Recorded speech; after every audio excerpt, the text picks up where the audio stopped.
Hey, English learners, welcome back to the English Leap podcast, your cozy place to learn easy English and improve your life at the same time.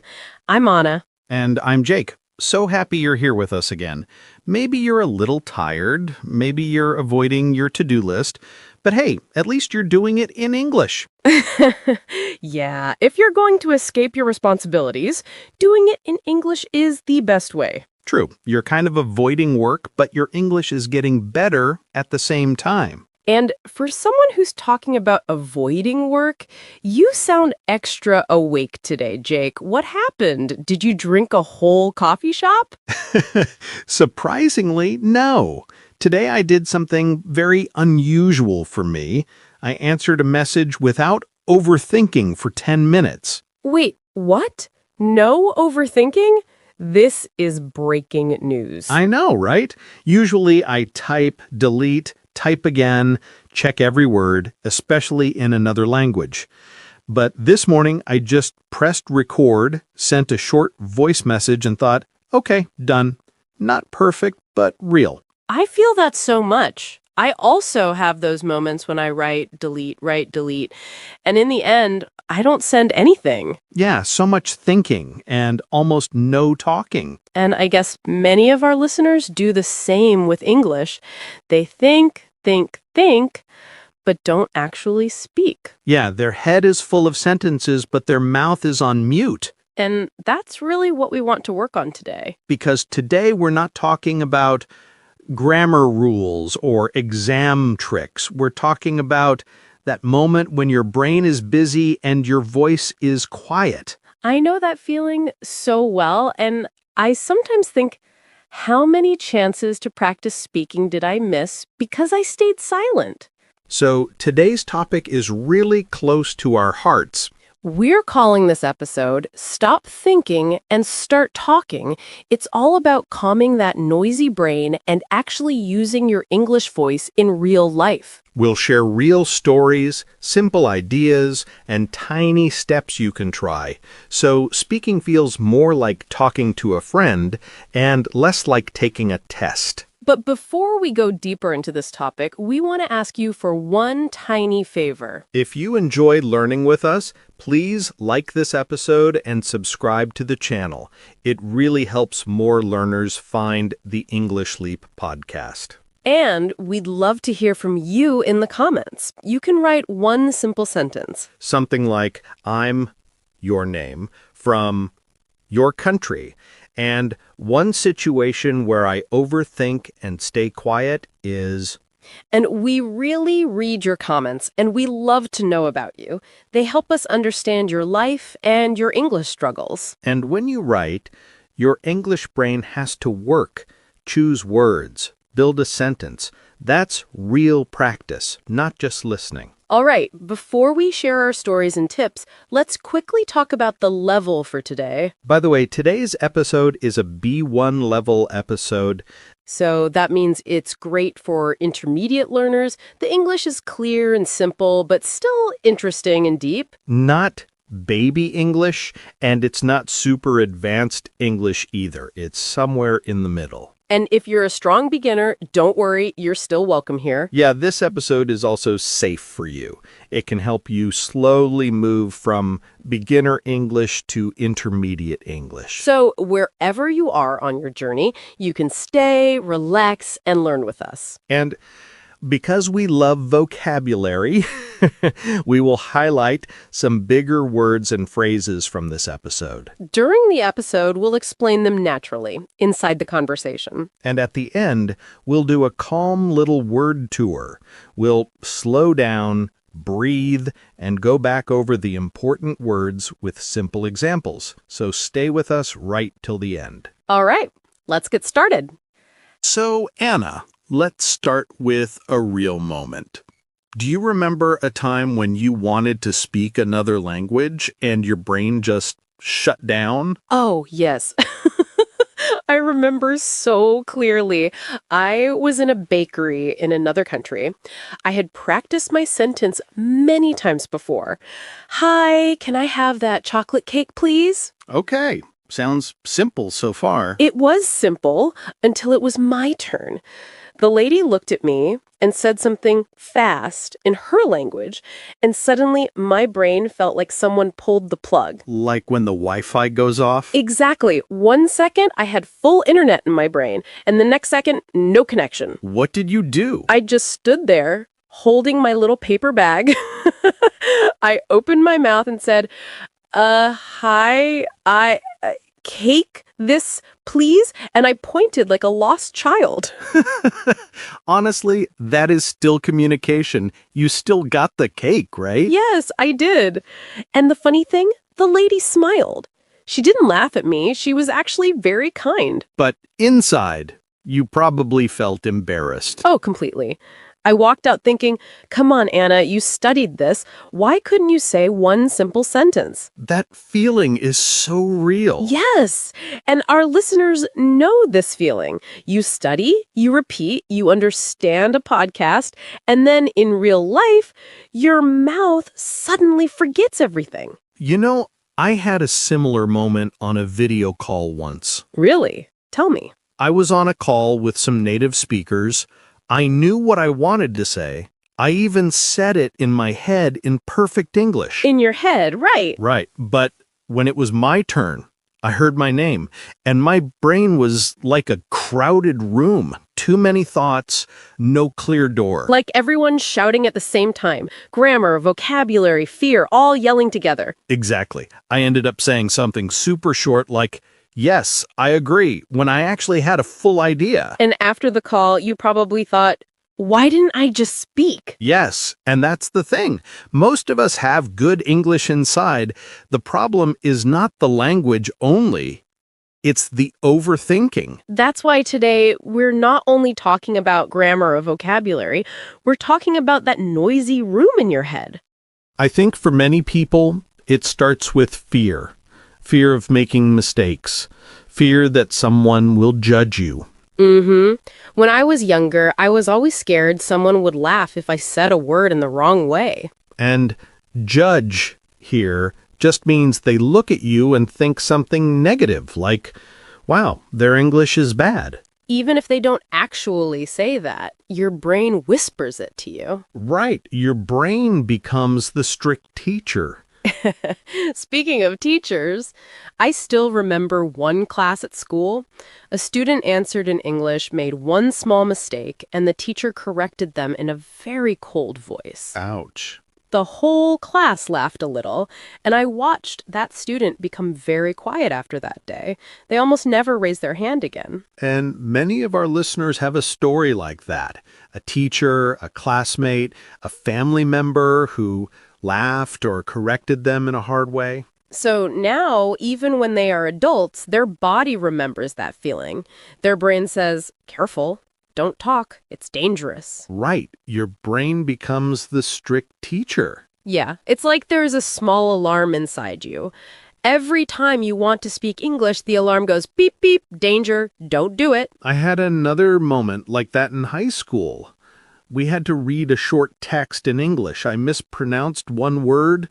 My friend laughed, and I smiled on the outside. But inside, I thought, okay, I will read very fast next time so no one hears me. And that one little moment can stay in your memory for 10 years. Exactly. One joke, one comment, and your brain decides it's safer to stay quiet. And then there is another thing. Perfectionism. Perfectionism is when you think, if it's not perfect, it's not good enough. So you don't allow yourself a simple, small, okay sentence. You want the best sentence with the best grammar, the best accent. And while you're waiting for the perfect sentence, the moment passes. It's like waiting for the perfect bus. You say, no, not this one, not this one, not this one. In the end, all the buses go away and you're still standing at the bus stop. Many learners tell me, I wanted to speak in the meeting, but I changed my sentence 10 times in my head, and then the topic changed. Yeah, by the time they are ready to talk, the conversation has already moved to something else. Or at a party, you want to join a group speaking English. You think of one sentence, then you fix it, then you fix it again, and in the end you pretended check your phone instead. I did that at a family dinner once. Some guests were speaking English. I understood everything. I had a nice comment in my head, but I was polishing the sentence so long that the moment passed. And then you go home and think, why didn't I just say something small? So in the end, your English is not the only problem. Your fear is speaking, your old memories are speaking, your perfectionism is speaking. And the sad thing is, all of that noise is speaking louder than your real voice. And the good news is we can train this. We can teach your brain a new way. Yeah, we don't have to wait until fear disappears forever. We can start talking even with a little fear in the room. Yeah. So let's talk about how to do that, how to move from thinking to talking. Let's start simple. Tool number 1, use short, simple sentences instead of big speeches. Yes, many learners try to talk like a book. They want long, beautiful sentences, and then they get stuck. For example, in your head, you think, I have always been interested in improving my communication skills. Nice sentence. Very professional. But your mouth is scared. So instead, you can just say, I want to speak better. Same idea, less pressure. So you can ask yourself, what is the small version of this sentence? Like instead of, recently I've been feeling a bit overwhelmed with my studies, you can say, study is hard these days. It's okay. You are not writing a university essay. You are just talking to a human. Tool number 2, start with reaction words. Reaction words are small things you say when someone else is talking to show you are listening. Things like, oh really? That's nice. No way. I getcha. That's difficult.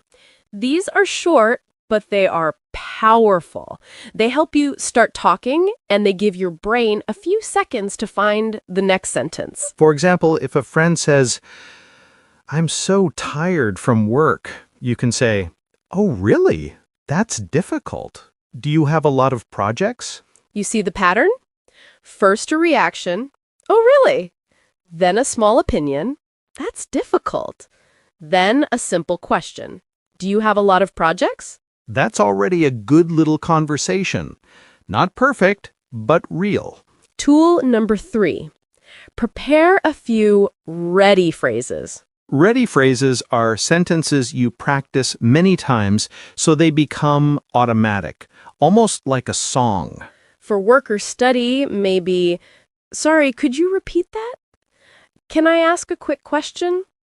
I don't understand this part. In daily life, hi, can I get a, please, can you recommend something? Is there another option? You don't need 50 ready phrases. Even 5 can change your day. And remember this, simple and spoken is better than perfect and silent. Yes, a short sentence out of your mouth is always better than a perfect sentence hiding in your head. Okay, so we have some tools, but where can you practice them without so much pressure? Let's talk about safe mode, low pressure practice. Low pressure means relaxed situation, no test, no teacher watching you, nobody giving you a grade. One easy way is to talk to yourself while you do normal things. For example, when you're cooking, you can say, now I cut the vegetables. After this, I will eat and watch one English video. Or when you're walking. Okay, I'm going to the bus stop. Today I feel a little tired, but I'm happy I'm learning English. It can feel strange at first, but it really helps your mouth get used to English. Another way is voice messages to a safe friend, someone who understands you are practicing. You can even tell them, hey, my English is not perfect, but I want to practice. Is it okay if I send you short messages? If they are a good friend, they will be happy. They will feel honored that you trust them. And if you don't have a safe friend yet, you still have your mirror. Yes, the mirror never laughs at your accent. You can stand in front of the mirror and say one or two sentences about your day. Today I feel. Today I learned. Today I want. Think of it like dancing. Before you dance at a party, many people practice a little alone in their room. Same with English. You can practice alone first, so later it feels easier to dance in real conversations. But there is also something else we need to change. Not only what you say, but what you say to yourself. Yes, the voice inside your head. Many learners have a very strict inner voice. It says, "I'm stupid. My English is terrible.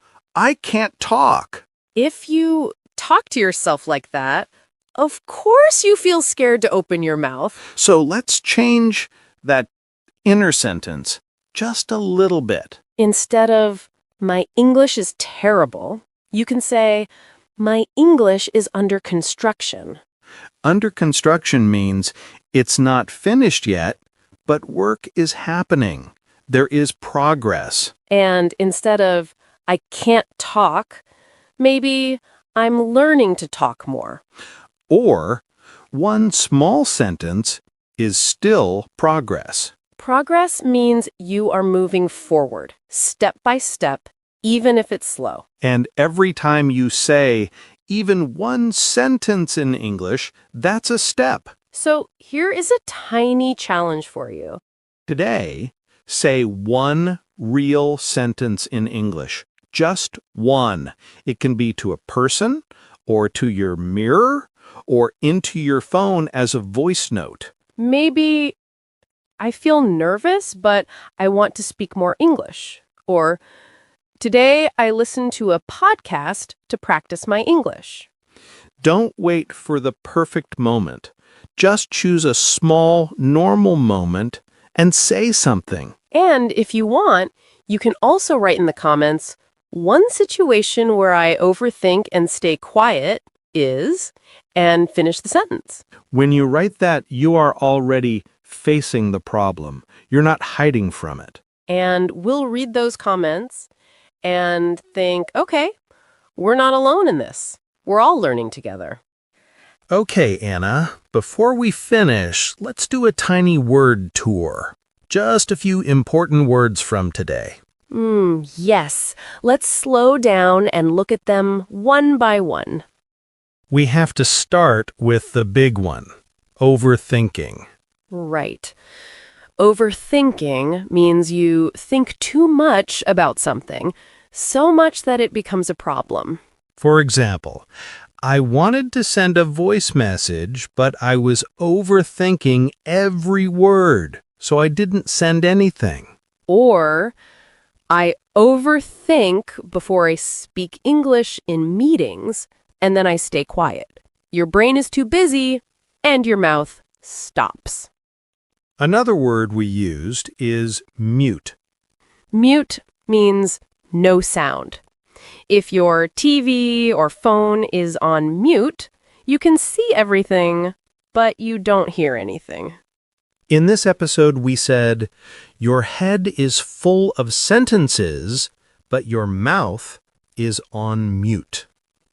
That means you have ideas inside, but you don't let the sound come out. No voice, no words. Then we talked about perfectionism. Perfectionism is when you want everything to be perfect, and you feel it's not good enough if there is even a small mistake. For example, because of my perfectionism, I don't speak unless my grammar is perfect, so I almost never talk. Or, her perfectionism makes her tired. She checks every message 10 times before sending. It's heavy for the brain. Another useful phrase is low pressure. Low pressure means relaxed, not stressful. No exam, no grades, nobody watching you with a serious face. For example, talking to myself while I cook is low-pressure English practice. Or sending a short voice note to a close friend feels low pressure for me. It's practice, but in a soft way. We also use the word progress. Progress means you are moving forward, step by step, even if it's slow. For example, I still make mistakes, but I can understand more now. That's progress. Or even one sentence a day is progress for my English. Small steps still count. And I really liked this phrase, under construction. Me too. Normally, we say a road or a building is under construction when people are still working on it. It's not finished yet. For example, my English is under construction. That means, hey, I'm working on it. It's not perfect now, but I'm building it. And that's completely okay. Then we had reaction words. Reaction words are small things you say to show you are listening and you care. They're like little signals. For example, oh, really? That's nice. No way. I get you. That's difficult. These words are short, but they help you start talking. You don't need a big speech, just a small reaction first. And the last one, ready phrases. Ready phrases are sentences you practice many times so they are ready in your mouth when you need them. You don't have to think too much. For example, at work or school. Sorry, could you repeat that? Or, can I ask a quick question? And in daily life, hi, can I get a coffee, please? Or, can you recommend something? When you have a few ready phrases, speaking feels lighter. Your brain works less and your mouth can move faster. All right, so that was our little word tour. If you want, you can listen to this part again and repeat the sentences with us. And remember, you don't have to fix everything in one day. One small sentence today is already progress. Your English is under construction, and that's beautiful. Just don't let overthinking mute your voice. We're really proud of you for listening, thinking, and most of all, for trying. If this episode helped you, you can share it with a friend who also overthinks and stays quiet. Maybe you can be speaking partners and practice together. Thank you for spending this time with us. Keep talking, even if it's just one small sentence. This was the English Leap podcast. I'm Anna. And I'm Jake. Take care, keep going, and we'll see you in the next episode. Bye.